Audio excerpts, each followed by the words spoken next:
Let's get that up.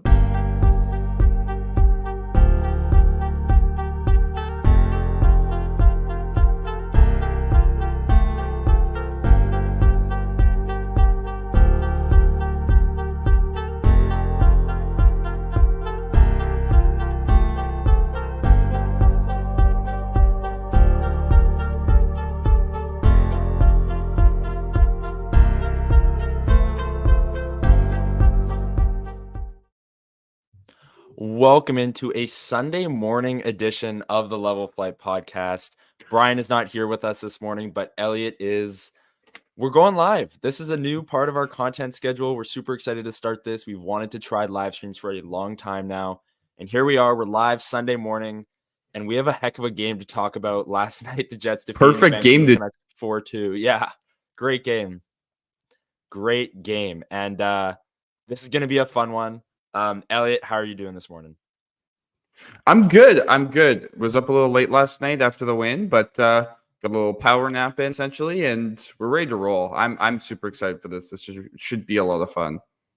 Yeah, and if you're listening back on YouTube or on the podcast version, this is new. Sunday mornings, 9 a.m. We're going to be here breaking down games. We think it's perfect because, the Jets do play a lot on Saturdays, so it gives us an opportunity to jump right in Sunday mornings and get going, get our thoughts on the games.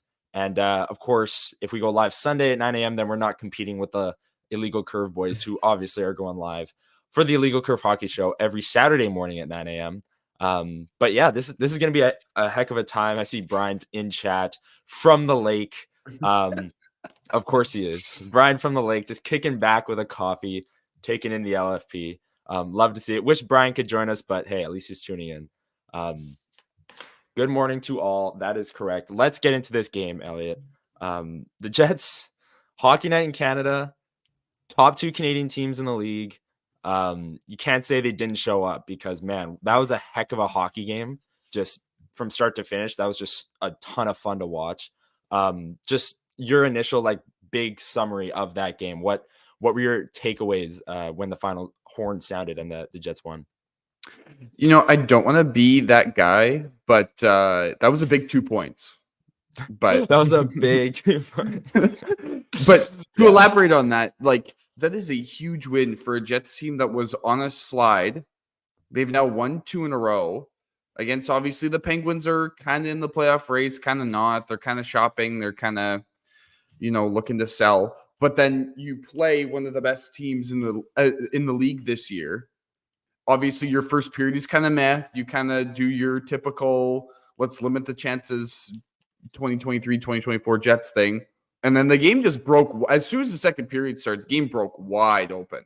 And then it was just chaos. It was as chaotic as it was. I think for this version of the Jets team, they prefer chaos. They like when they mix it up with another team. Well, I'm sure we'll get into the Adam Lowry hit that kind of jump-started everything. Oh, but man. We have a lot to get to with Adam Lowry. We have a lot to get. That man played an unbelievable game. But yeah, we'll talk about that in a second. But yeah, go ahead. Yeah. It's like that hit broke open the game, and I think it effectively rattled the Canucks enough that they were off their game. And it put the Jets in a better position because they prefer to play when the other team is a little bit more heated than they were to start the game. Yeah, and like you said, that game started even the first 10 minutes, and then Vancouver got rolling big time in the final 10 minutes of that first period. And I was thinking this is not good. Vancouver, top team in the league, they're starting to roll. Hellebuck kept them tied going into the second intermission, and then the Jets were able to bounce back from there. Yeah, and then there's a lot of individual performances here that I want to get to. You talked about Lowry. Let's start with him because I do want to talk about just the top line in general, but let's start with Lowry. I mean, if you didn't watch the game or you didn't see the play, he absolutely crushes a guy at center ice, and then a Canucks player comes to the player's defense, drops the glove, and then Lowry absolutely wins the fight. It wasn't even a question. And it was just, and the Jets get a power play out of it because the Canucks player instigated the fight. So he gets an instigator all because of the Lowry hit. he had an absolute captaincy, like, legacy game from this season, and that play was huge in the time of the game. It was 1-1. The Jets get the instigator power play and then go up 2-1 because the power play actually woke up. We'll talk about that later on in the episode as well, the power play. But Adam Lowry just absolutely changed the game with that one play. The hit, the instigator, the fight, shifted momentum, gave the Jets a power play, and gave them the lead. I mean, yeah, Adam Lowry. What do you have any thoughts? Like, what a game! One of his best games as a captain. One of his best games of the season, without a doubt. I think it's quite interesting because I had a little bit of a discourse during the game last night with a Canucks fan that was not all too happy about the instigator penalty. He didn't believe it was a deserved call, but it is what it is. I mean, you can say if you watch the tape back, you can look. Adam Lowry technically dropped his gloves first, but that guy, if He knew it was coming, though. he knew he was trying to get a jump on because he knew somebody was flying in, and that's why you get the instigator penalty, not because you dropped the gloves first, but because another guy comes in purposefully to come and try to fight you. So yeah. I think that was a huge tide or momentum changing moment of last night's game, just because they got a power play. Oh my God, they did the thing that we didn't think they could do. They did Not it on the power play. They passed the puck below the goal line. I didn't Connor, I'm not sure if you did this, but you were allowed to pass the puck below the goal line. It's not a non-zone for the puck. Like I sent something out last night too. I said, I have it somewhere. I said, holy smokes, the Jets figured out how to score on the power play. It's a miracle. Something along those lines. But it's all because they did the one thing that you, Brian, and I have talked about for weeks. Move the dang puck. What are we doing with this whole triangle motion thing? They got it below the goal line. They tried to pass it into the middle. Sure, a couple times. I think it was on that third power play attempt that they had. Scheifele got intercepted a couple times trying to throw it into the middle to Monahan. Mm-hmm. But I would rather them try to force it into the middle, into that bumper spot, than them just kind of cycle it and go, no, you know what? I'm not going to try to force a pass to make a play. Look what happens when you force a pass to make a play. You actually get a chance to score. And it was because of Scheifele on the wall, Velarde below the goal line, making the play. Velarde gets the first goal of the game, kind of just a backhand short side. And then the second power play goal was Sean Monahan. They go down low to Velarde. He goes up into the bumper. And Sean Monahan gets his first as a Winnipeg Jet. That was cool to see. And again, only 4 games, but I think easily Sean Monahan's best game as a Jet. Too. 100%. Like, 100%. It's been only 4 or 5 games at this point, but it's not a hot take to say that by any means. Let's get to the top line. And they absolutely dominated offensively in this game. We have the hockey stat card here. We've brought these up many times on the Level Flight podcast. Thank you to the hockey stat cards who put these out on their Twitter. It is really helpful. And as you can see, the top line, I mean, just 1, 2, and 3. Kyle Connor, Mark Scheifele, Gabriel Velarde. Mark Scheifele had a 4-point night. He had the 4th goal of the game for Winnipeg and 3 assists. Gabriel Velarde had the 2 goals. And then Kyle Connor, the play on the Canucks' second goal was really, really bad. Like, really bad. Basically, he misses Tyler Myers, who gets by him, and then just kind of gives up on the play while Tyler Myers like kind of rumbles through the slot and backhands one home. But he more than made up for it. Tyler Myers, he more than made up for it in that third period. I mean, the plays he was making at the blue line, and then coming in on the 2-on-1, feeding Velarde for the first one, and then feeding Scheifele for the second one. Those goals were kind of mirror images of one another. And Kyle Connor turned it on in that third period, and he needed to because of how that happened in the second period with that play on the Myers goal. What stood out to you about the top line? I mean, obviously the Jets wanted this line to work. Connor, Scheifele, Velarde, they reunited them right when they were all healthy. But man, I mean, I think we saw the ceiling of what they could be last night because they took that game over, especially in the third period. And Gabriel Velarde snapped a big drought, scored 2 goals. Kyle Connor looked like his explosive self again, at least offensively. And Mark Scheifele looked every bit as a top-line center, scoring the big goal and 3 assists and not too bad defensively. Yeah, I will preface by saying I think the first two periods from that first line were kind of average. Like I don't think It's all that they right. were. Yeah. Yeah, they were all right. They were It scoring on was the the power third. play. Yeah, they Yeah. scored on the power play, but I think as a line individually, there was a little bit more of like they got hemmed in their own zone a couple times. They couldn't get it out. They had long shifts, especially in that second period.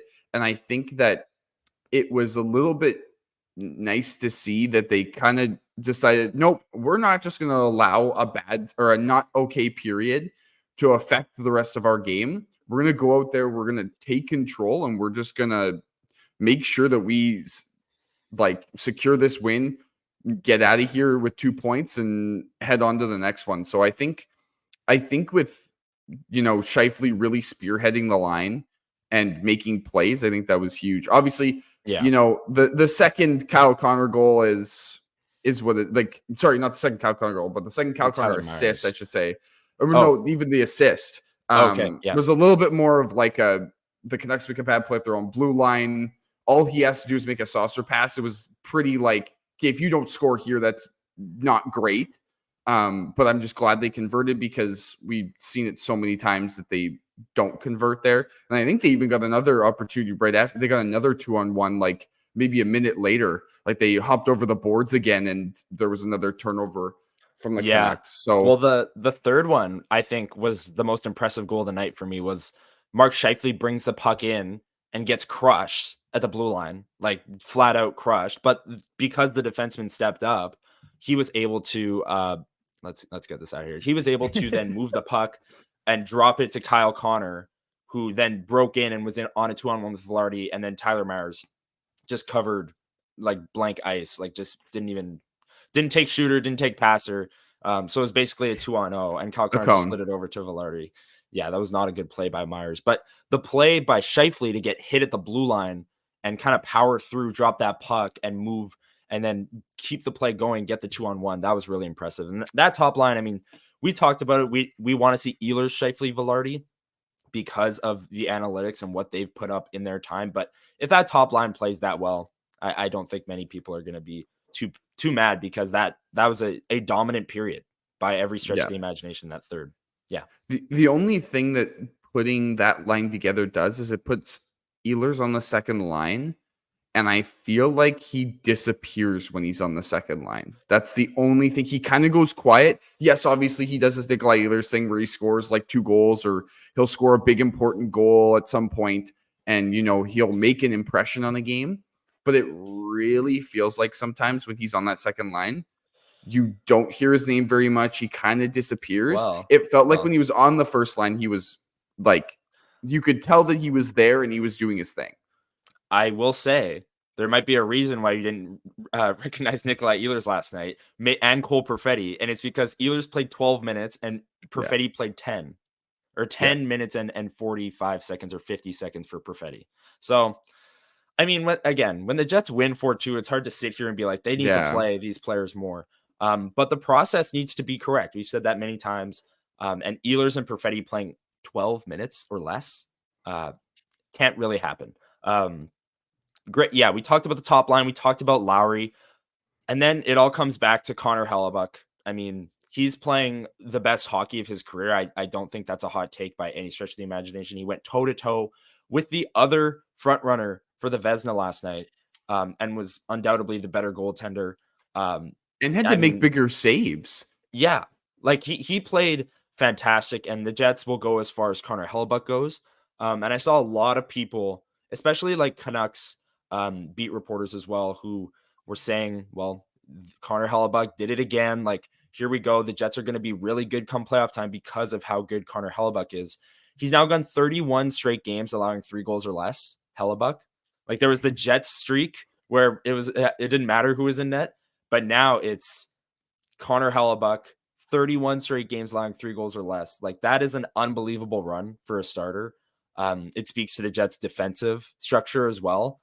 But Hellebuyck last night, I mean, same old, just dominant. What did you see from him? I mean, I think it's huge that you have as many chances as the Canucks had in front of Hellebuyck.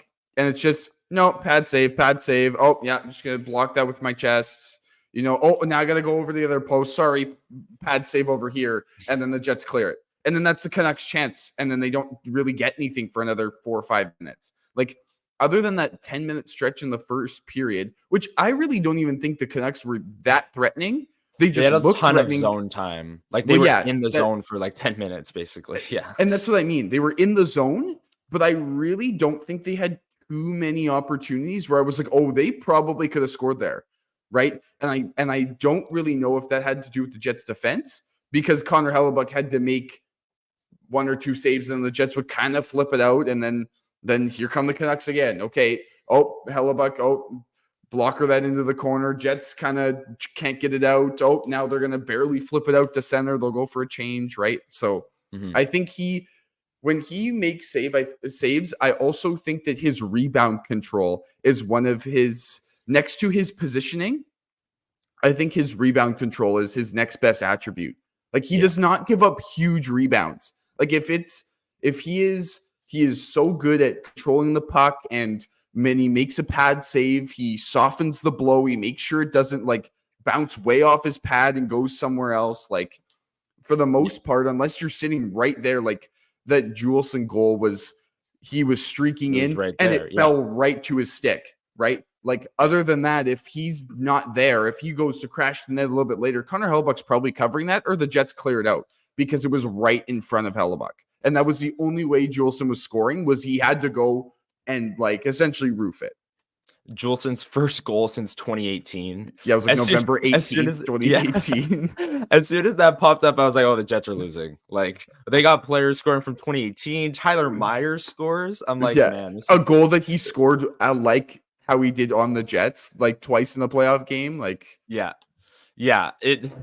Tyler Myers, man. I was shocked to see him score. That was crazy. Crazy stuff.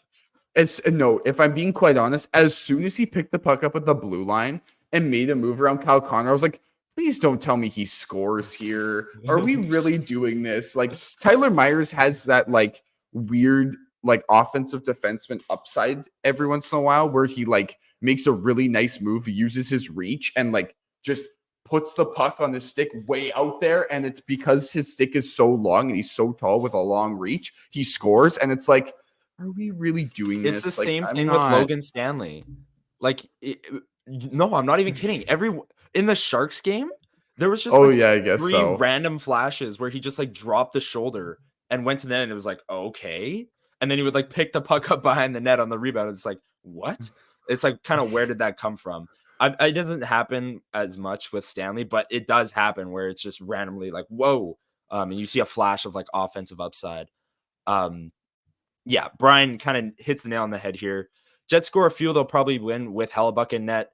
But they can still win games 2-1 or 1-0. We saw that in the Sharks game. We saw that in the Penguins game. But when this team scores 4 goals, they are like very, very difficult to beat. Probably the most difficult team to beat in the league when they score 4.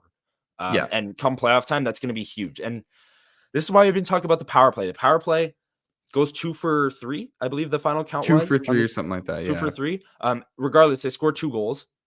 And that's like the difference there. Like that is game changing when you have Connor Hellebuck and you have this defensive structure, and you're able to score 4 goals and 2 of them come on the power play. That is how this team is going to like push for the 1 seed down the stretch here and be the top team in the West, because they're good 5-on-5 scoring. I believe at 5-on-5, I think they're like 17th or 16th in terms of just pure goals for. They're higher in expected goals for. So they're generating more than they're actually scoring. But the power play can make up for some of those unlucky shooting slumps that we saw over the last 6 games when the Jets didn't score. They were generating. It's just an unlucky shooting slump. It happened last year in an extreme fashion. But it was happening again this year. And like you said, off the top of the show, a big 2 points. Like, just simply put, this team hasn't looked like itself for a long time. You go Hockey Night in Canada, 2 top teams, 2 top Canadian teams in the league. Everyone's watching, and you put up a great performance in a tightly contested game, an emotional game where there's hits, there's penalties, there's high hits, a few of them, there's fights, and you shut the door, you come out in the third period, and you boat race the number one team in the NHL on the road like that. Yeah. This is I believe Ark in chat said it off the top that the advanced stats did favor Vancouver last night. But I think in that third period, the advanced stats, like especially with Hellebuck, he can be kind of a neutralizer there. Like the Canucks can generate a bunch and they'll be fine with Hellebuck in net. I think that third period was one of the best periods the Jets have played all season long. They shut the Canucks down, and obviously took it from 2-2 to 4-2 in the third. So what else do you have on this game? Do you have anything else that stood out to you particularly? I guess we didn't talk about Monahan, but he looked great, I mean, especially on the power he play. looked good. I mean, I will say, after just checking Money Puck, the expected win was 60-40, essentially 55-45 for the Canucks. And when you score twice in the power play, that's the difference. Like, how many times has that happened to the Jets this year? Where they are the 60% team on the deserve to win meter because they controlled play, but the Edmonton Oilers just scored 3 times on the power play, so it didn't matter, right? Yeah. Like, how many times does that happen? And they lose because of special teams. Like, and here's the other thing: it was flipped. It was nice it was flipped, but at the same point, the Jets have also scored on the power play this year, but then given up a power play goal. They made sure that they shut the door on the other side. I think that's the big thing, because I think the Canucks only got 2 opportunities, but the Jets only had 3, and they go 2 for 3, and then they go and they make sure the Canucks go 0 for 2. So then you don't have the Canucks going, okay, well, we scored 1 on the power play, and like, I can't remember which game it was, but there was a game where the Jets scored on the power play, and it was one of the games part of the slump. It was when they were like 3 for 100 million or whatever at one point. But but like, it was when they had scored a couple times on the power play here and there, but then I'm pretty sure they gave up a penalty, and then they scored. Then the other team scored on the power play like 50 seconds later. And it's like, okay, well, now you've just neutralized your opportunity. The Jets didn't do that last night. It was fantastic to see. I was worried as soon as the Canucks got on the power play because, it's Quinn Hughes and Elias Pettersson. Oh, they had chances on the power play. Like, 100%. Yeah. And it's a good Canucks power play. Like, it's not a slouch. It's not the they have been really Penguins, bad as of late. They have been really bad as of late because I remember seeing some of the beat reporters in Vancouver posting Friday morning that they were practicing like against air basically on the power play, just trying to get a good feeling back. Like, we've heard things like that with the Jets because their power play struggling as well. But it's regardless of what they are right now and struggling.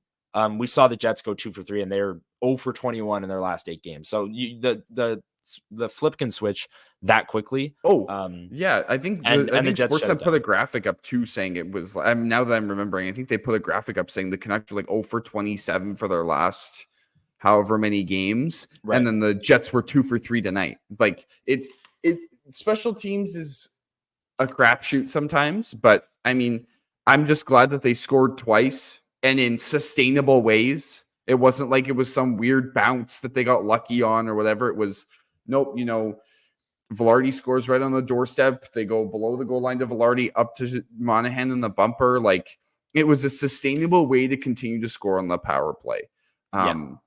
But yeah, I know Canucks fans, as far as I saw last night, had some issues with the officiating. Not happy. A lot of them didn't like the Lowry hit. A lot of them didn't like the Lowry hit, but then a lot of them didn't think that the Niels Höglander hit on Scheifele was a penalty either. So the JT Miller embellishment. That was the Höglander got in there, but I meant to say the JT Miller high hit. And then I also don't understand the embellishment penalty on Scheifele. But I mean, let's talk about it because there was a lot of big hits and the officiating was a little interesting. It was shaky. Interesting. I mean, like I said, Hockey Night in Canada, 2 elite Canadian teams, shaky officiating. Like, what's better, right? Like, throw shaky officiating in there. Like, let's do it. The embellishment. At first, to me, it looked like a hit to the head. I haven't seen a super slow motion replay that would show me otherwise. But I think what the ref is thinking there is he's thinking that JT Miller hit him in the chest, and Scheifele does the whole snap his head back thing to embellish, to make it look like he got hit in the head. Yeah. I don't know if Scheifele actually got hit in the head. I still have yet to see a replay. It obviously looked like he did because he snapped his head back, but I don't know if he actually did. I haven't seen a replay that definitively says like he got hit right in the head. Maybe I missed it last night. Maybe the broadcast did show a perfect replay. They showed an angle from the corner where Scheifele's standing kind of away from the boards, and Miller just no doubt. Well, yeah, Miller No came doubt in and just smoked him. It just smoked him for no reason. Like Scheifele's not part of the play.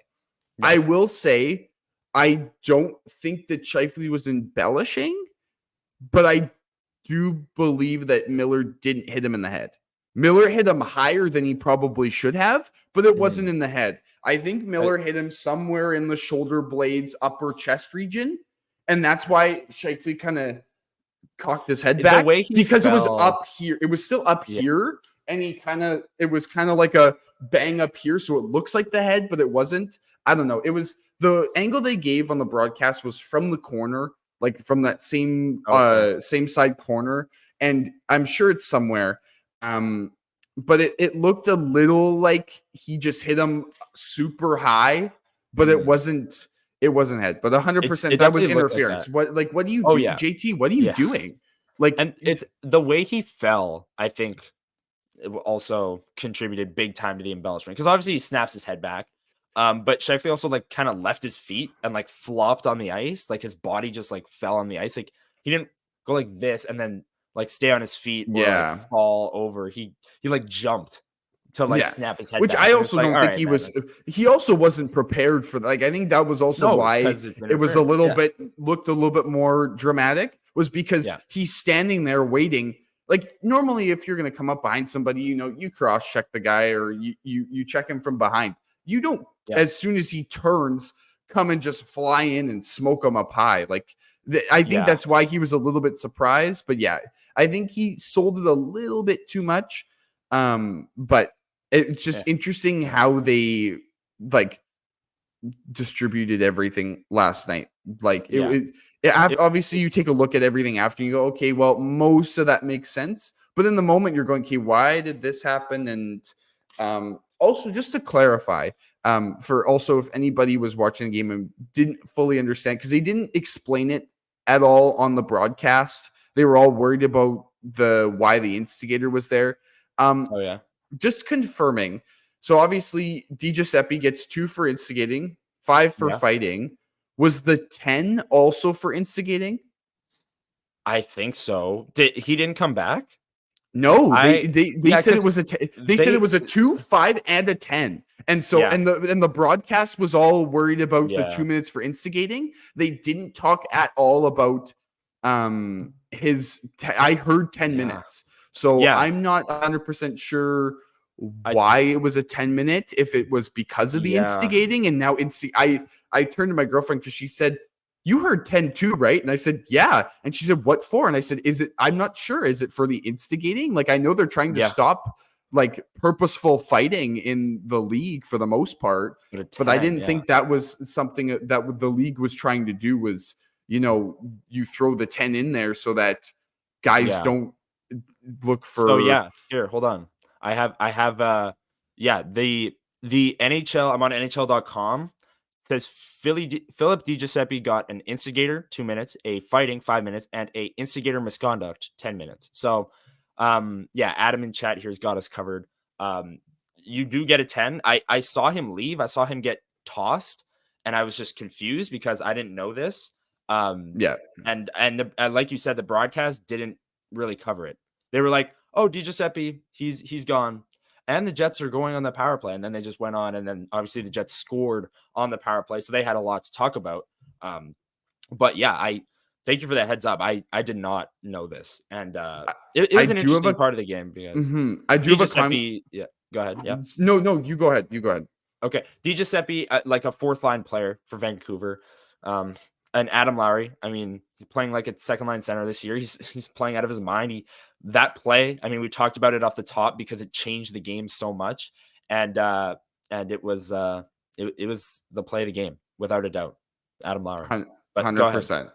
No, I was just gonna say there was somebody who commented on Twitter.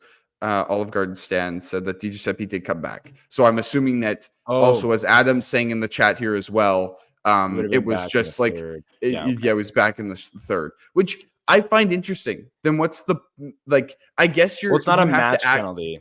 It's just a 10. So I guess you kind of have to act as if it's a end of the period, 5 minutes for fighting. You go to the locker room, sort of thing. Yeah. But I don't know. It was just that matchup had a little bit more of a playoff feel than I was really expecting. Like those two teams started to hate each other by the end of the game. Yeah. And I thought that was really, really weird because they don't really have much history. Yeah, they're not really rivals. They don't have much history. It's not like, the Jets play Hockey certain night in teams Canada, and man. It just doesn't. It just does. Like simply put, Saturday night, top 2 Canadian teams in the league, that simply just does it, I think. And Brian, like, kind of furthers your point here. This was 10 minutes ago, but Jets winning games like this, like with a playoff feel, he said makes him feel more confident that Chevy will look to add another piece. We've talked about it on previous episodes. The pieces they could add, probably defense. I mean, they already added Monahan up front, and maybe they think Wrecker McGroarty is a player in the playoffs, so I don't see them adding up front. But on the back end, he's had some interviews and he's kind of been non-committal, saying like, oh, we'd be fine if Monahan was the only ad, but we might look. And he's obviously not going to say anything. But yeah, I agree with Brian. I think games like this show the GM, hey, we have more faith, or show the GM that they can have more faith in the team to add at the deadline. Just a quick break right here. If you're here on YouTube, on Twitter, thanks. This is the first Sunday live that we've done. And we've got a decent amount of people in chat watching here. So thank you everyone for spending your Sunday morning with us, breaking down the Jets Canucks 4-2 win. We'll be here every Sunday morning. I believe next Sunday the Jets play at like 5. So that'll be a bit of a pregame show feel to that one. But yeah, this is super fun. New to our content schedule. We're releasing episodes Tuesdays, Thursdays, and now we're going live every Sunday. So thank you everyone for being here, checking it out today, February 18th on this Sunday morning. Elliot, let's talk just for a little bit. Brian brought up he's more confident that Chevy would look to add another piece. I just said it's probably on the back end. Who are we looking at? I mean, obviously Chris Tanev, we could talk about him first, is the main guy. He's the top defenseman on the market. I guess him or Noah Hannafin, both from Calgary. But what are your thoughts on just who they could add, and do you think they add, period? I think it all depends on what they can get for the right price. I mean, Chevy, we know Chevy is going to wait for the right price. That's his MO. He's So it all depends on what teams are asking and if they're going to continue to ask what they're going for, like what they want from a player as the deadline creeps up. I think the biggest thing is I'm still looking at what they're going to do internally, because there've been a couple interviews, I believe that, I know that the whole, I don't want to say his name because the whole Jets universe is going to cry out for Ville Heinola and free Ville and everything, which I agree. But I can't figure out if it is going to happen or not, because I apologize because I can't remember who was interviewing Chevy, but somebody did ask Chevy recently. I can't remember if it was either Dave Minuk or Mike McIntyre. And Chevy said something about, we want to, look internally first. And I know that's a very basic answer, but he name dropped Ville. He said, we want to give Ville games before we decide if we're going to go with Tanev or not. And I know what you're about to say. He said it probably not 3 years. Yeah. It's probably not going to happen. But at this point, those are empty words. Yeah. At some point, somebody has to say, okay, you have a track record of saying this. Like, actions speak louder than words here. I know it's hard. Again, I spoke about it, I believe, on the Thursday show. Right. I know it's hard for the media to say anything because they don't want to hurt Chevy's feelings. But like, at some point, somebody has to say, look, I know you have a track record for saying this. When are you actually going to do it? And Well, I think a big hurdle right now as well is the fact that they would have to waive someone. And who are their extras right now? Stanley, Kapari, and Gustafson? yes, Or no, Gustafson's on a conditioning stint, but he still counts. Like they'd have to waive him. They'd have to waive one of those three to bring up Ville Heinola. And I'm not making that excuse. I'm just saying that's probably their thought process. They were also asked a week ago and said Ville Heinola is not really at the speed or pace that they want him to be at. yeah, Brian was on our last episode with us, and he said he's been watching a few Moose games, and he thought Ville Heinola looked great. Obviously, he's a polarizing player. Like he's the kind of player that can dominate transition and the little things, and play good defensively, especially off the rush, and then have a back-breaking turnover and he played bad or like had a bad game, because it's one or the other, right? It's either he plays elite or he plays terrible. There's no middle ground with Ville Heinola, especially online on Twitter and stuff. So it's an interesting. Brian's saying throw Stanley out the door like the Fresh Prince. I mean, I the would Jets, pay to see that. clearly the Jets think Logan Stanley's a player. And honestly, he didn't look bad in the 3 games. I'm not gonna lie, he didn't look bad. I don't Especially think in he that looked San Jose bad, game. By the 3rd game, I thought he looked good in that spot. but it's hard for me to believe in that from what else we have seen We've from seen, him. yeah. I'm not saying he's like a new player and he's developed now, but I do think he filled in. He filled in for those 3 games, and he was just fine. He was good. Brian brought up Sean Walker, another player from Philly, that is publicly available. I mean, they acquired Jamie Drysdale. Walker's a pending UFA. They're gonna move off of him. I believe Nick Seeler is another UFA defenseman that is like big, physical, that they could target. Hold on. Before we get into Walker, Gilbert bringing up a great point here. This is what I was trying to say. He was solid last game, but that's the exception, not the rule. We've seen what Logan Stanley is. He was solid last game, but that is an exception. Gilbert, spot on with that one. But yes, Sean Walker, I mean, what do we think? I mean, I think Edmonton's going to make a play for him at the end of the day. Like, I think they need a puck-moving right-hand defenseman more than anyone. And Edmonton needs to go all in. I mean, they only have, I believe, 2 years left of Draisaitl and 3 left of McDavid on their current contracts before McDavid's going to need a pay raise off of what he has even now. And Draisaitl as well. So they're going to have to pay them big time. But Sean Walker, I mean, do you like the fit? He probably fills in for Nate Schmidt, Neil Pionk, maybe on that second, third pair. I like it, but I just think the Jets get outbid, simply put. Like, I think Edmonton is going to make a run for him. Well, I think Edmonton makes a run at whoever is available. Like, I think it really turns out to be that Edmonton's probably in on Tanev, they're probably in on Walker, and they're probably just going, okay, well, what do you want at this point, right? So it'll be interesting to see what the Jets do, if they're going to wait it out and just wait for a Nick Seeler's price to drop to like, I don't know, like a 3. Like I don't really know what the market is for Nick Seeler, but you know what probably I mean. Higher, a little bit higher, maybe. Again, I don't know either. The market is so weird though. We've been over this the past couple of years. We go into trade deadline day, and like some quality depth pieces go for like a 5th, and then some like bad depth pieces go for like a 2. It's interesting. But it's all about league perception, right?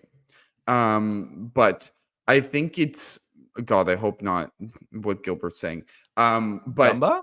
I don't hate it. I mean, again, I don't hate it, but I don't think that's what the Jets need. I think, as much as I know it's the basic pick, but I think that getting Chris Tanev just strengthens a strength that you have and makes it even better.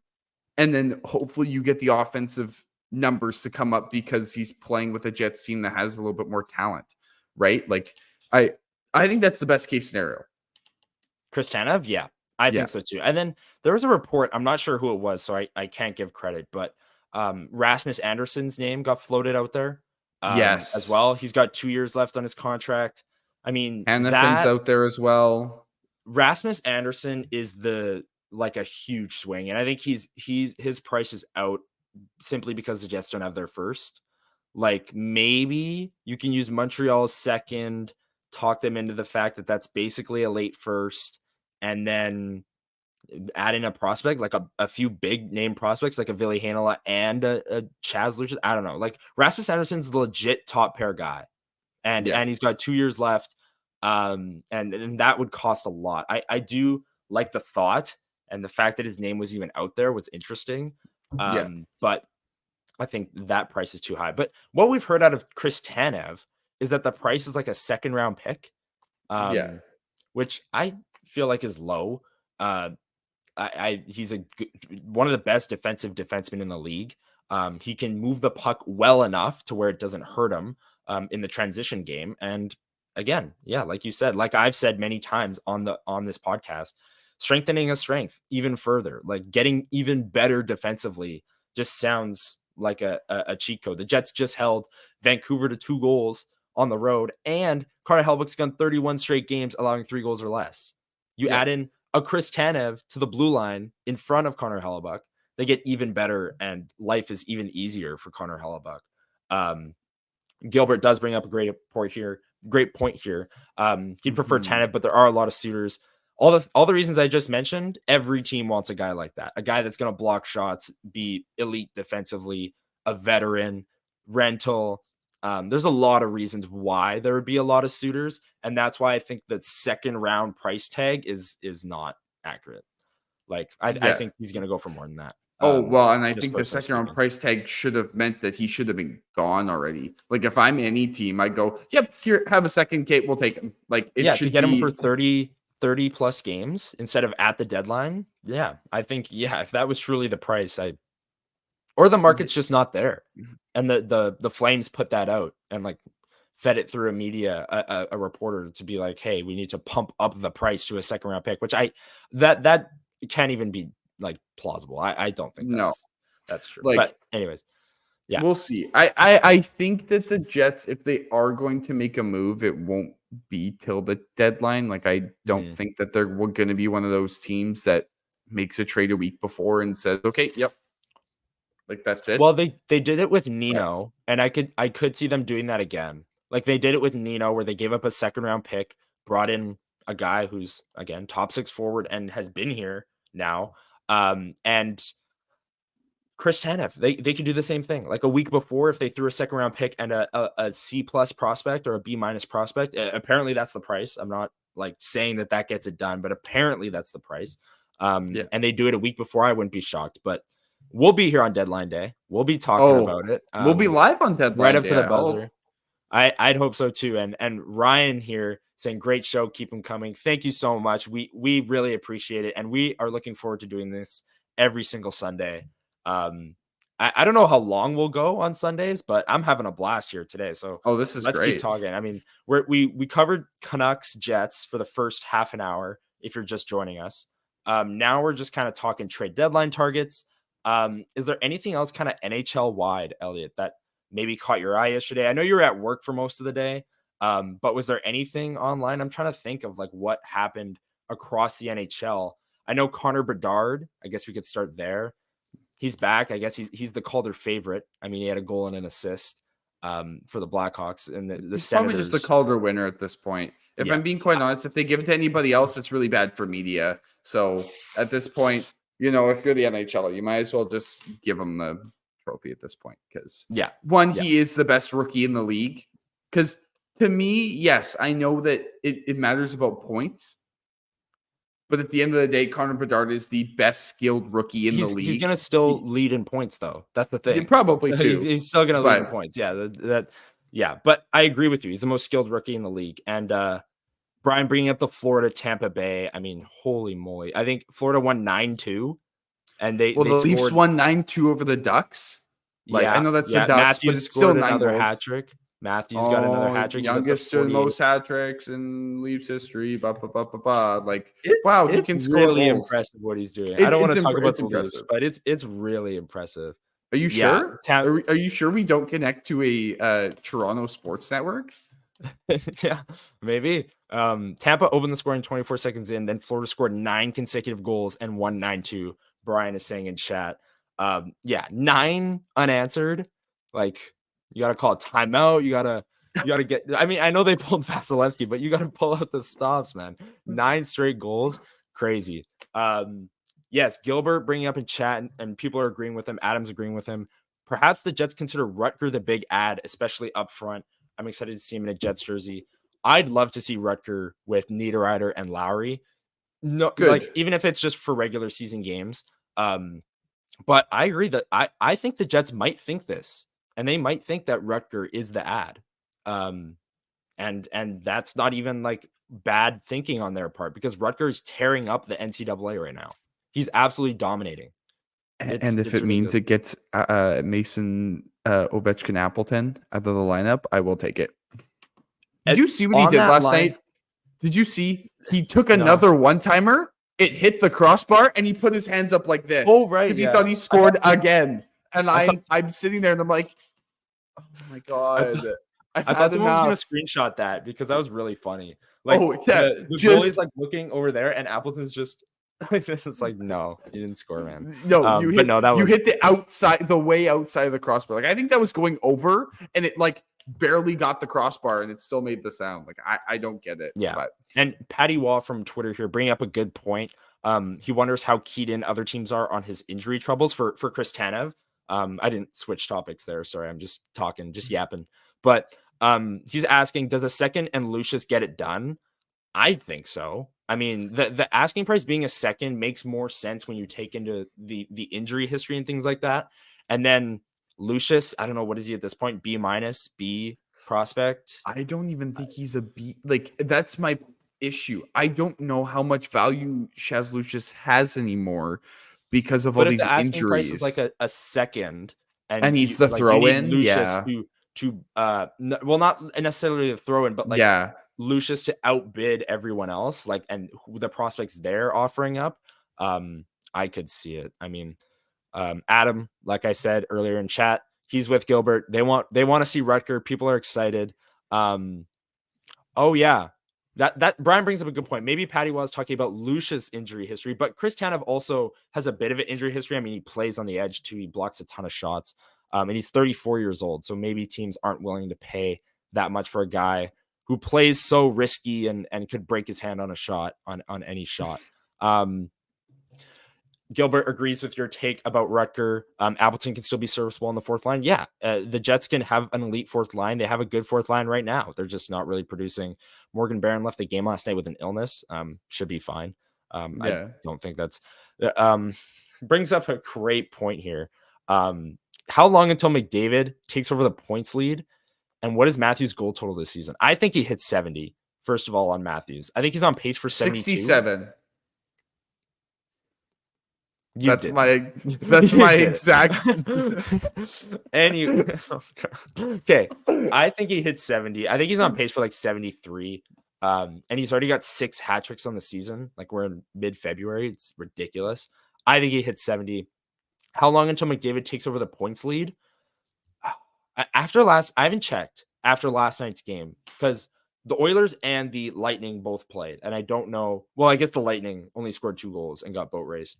But betting odds, Brian's saying betting odds like McDavid to catch Kucherov. I mean, I checked before yesterday's games, and he was 13 points back. Like, the Oilers did win last night 4-3 in overtime over the Stars. Over Dallas, which we like. Jets moving back up. They got to catch. I think they'll catch Colorado. They have games in hand. But yeah, 6 points back. Okay, here we go. He has 81. Kucherov has 94. Brian coming in with the stats from the lake. Look, Brian's still being a big contributor here. We appreciate it, Brian. But yeah, there you go. 13 points back. Like 30 games to go. I don't know, man. I think he does. It's gonna be close. It is. Adam bringing up a great point here. Barlow is on fire as well. 14 goals in his last 10 games. I'm not saying for this year, but imagine a second, third line of Rutger, Lambert, Barlow. Those 3 play styles feel like they work perfectly off one another. You got the speed guy in the middle with Lambert, and then Rutger's kind of the power skill guy, and Barlow's the sniper. That would be awesome. That sounds like a dream that only would happen in NHL 24. The draft picks, man. The if they all hit at the same time, the first round picks, that would be something. But you're a big Colby Barlow guy. You were at the draft. You were happy when the Jets took him. I know you haven't watched any Owen Sound Attack games, or maybe you have. I've caught a couple you have. clips. Okay. Then I've caught a couple clips. He what have you looks seen back from to Barlow? normal. He Yeah, looks back after to the injury. normal. But here's the other thing. It's a different level of hockey that he's playing at. Like, I know that obviously the CHL is not anything to laugh at. Obviously, it's the top junior league in, you could say, the world, right? Like, it's hard to knock a player, but you even see it. Like, obviously, I'm calling the Winnipeg Wild U18 games. There are kids that, there's the exceptions. There's the Jackson Jacobson. I don't know if you know who that is, but you will know who he is. Okay. He's tearing up U18, and he's also tearing up the dub. Like, he's gotten a couple call-ups to the Wheat Kings this year. Oh, yeah. Brady Turco as well. But like, it's a different level. Like, you see here's a good example. Like, Jacobson is like tearing up the U18 AAA league for the AAA Brandon Wheat Kings. Like, he has like 80 points. I forget what the exact total is. I want to check it because I'm a very specific person who wants to know the stats. I won't have to scroll very far. He's up at the top here. He has 91 points in 31 games, and that's at U18.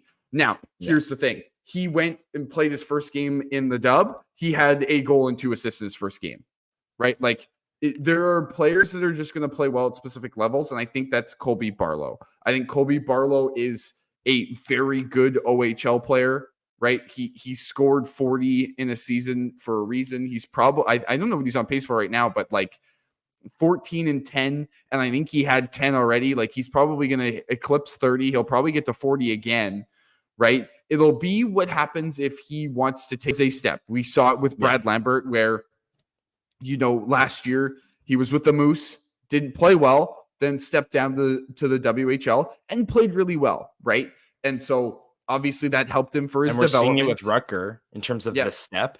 Like, Rutger's having an unbelievable year for Michigan, and Barlow's playing good. Lambert was an AHL All-Star as a center this year. Like, you could not, the second line that he proposed there, Adam in chat, Rutger, Lambert, Barlow, you could not be more happy with how those 3 guys have played this year. Like, Barlow, he got the early injury with a back injury, but he bounced back. And now he's tearing it up, 14 goals in his last 10. Rutger, I feel like every time I check my phone, he's winning NCAA like player of the week or player of the month. And he's just putting up ridiculous points for a Michigan team that's really good. He'll win the Hobie Baker this year, like, no doubt. And Brad Lambert, again, as a center, AHL All-Star, unbelievable from those 3 prospects. Brian asking, can Matthews get back to a goal per games played pace? I don't know, man. That would be unbelievable if he did that in the era of hockey that we live in. I know scoring is up, but to do that is ridiculous. My question, on the thread of this, should Alexander Ovechkin and Wayne Gretzky's goal records be concerned for Austin Matthews? I honestly think they should be. I think they should Austin Matthews, like, the fact that he's going to hit 70 this year, whatever, he hit 60 the other year. Can he do it for, saying no. Brian says 100% yes. I think they should be worried. I think so. What do you think? I think that they should be a little bit worried. I have to say, this is quite funny how this trajectory is going for Austin Matthews, because his career trajectory really feels like a replay of Alexander Ovechkin's career. Like, just scores a lot of goals in the regular season. He's scoring, but not winning. How long did it take Ovi to win a cup? He couldn't get past. I know it's a little. Here's the thing: the Tampa Bay Lightning to the Leafs are how the Penguins were to the Capitals. I think it's a little funny how parity works in sports, but like, you also have to remember, like, this Leafs team also lost to the Canadiens in the first round in the Canadian division, and like, Brian brings up a good point. I think that was their chance. Like, really, that was their chance. The Canadian division, when they were the 1 seed, that was their chance. To the under 500 Canadians. I know. That was hilarious. The Jets beat the Canadians. Yeah, they haven't had a better chance, and they won't have a better chance than that, I don't think. Especially since they just paid Nylander. They have Marner, Tavares, Matthews. We don't. Again, this doesn't have to get into a Leafs discussion this morning. I just wanted to talk about Matthews because is historically him as a player is him as a player. This comment is spot on. Matthews ridiculous, but Leafs probably still out in the first round. Like, they have a lot of issues. Brian, don't be surprised if he plays at a high level until he's like 37 or 38. That's what he's going to need. That's what Alexander Ovechkin did. He scored 50 goals like a year or two ago. That's what Matthews is going to have to do to get there. But him scoring like 70 and stuff is going to give him some runway chance to really give him a good shot. I think we covered. Thank you to everyone in chat. I mean, giving us NHL topics to talk about here. Again, if you're just joining us, we talked Jets Canucks off the top. 30 minutes roughly of the Jets 4-2 win. A great game. Hockey night in Canada. Big hits. Shaky officiating. It was really fun. And the Jets come away with the win. The top line dominated. Connor Hellebuck. Thank you to everyone for joining us this morning. First Sunday morning live. This has been super fun. We're excited to do it again next week. Like I said, the Jets play next Sunday. So that'll be a sort of a pregame show vibe to it. I believe they play Arizona. So we'll preview that game. Join us again, 9 a.m. next Sunday. Unless you have anything else, Elliot, that's going to wrap up our first live.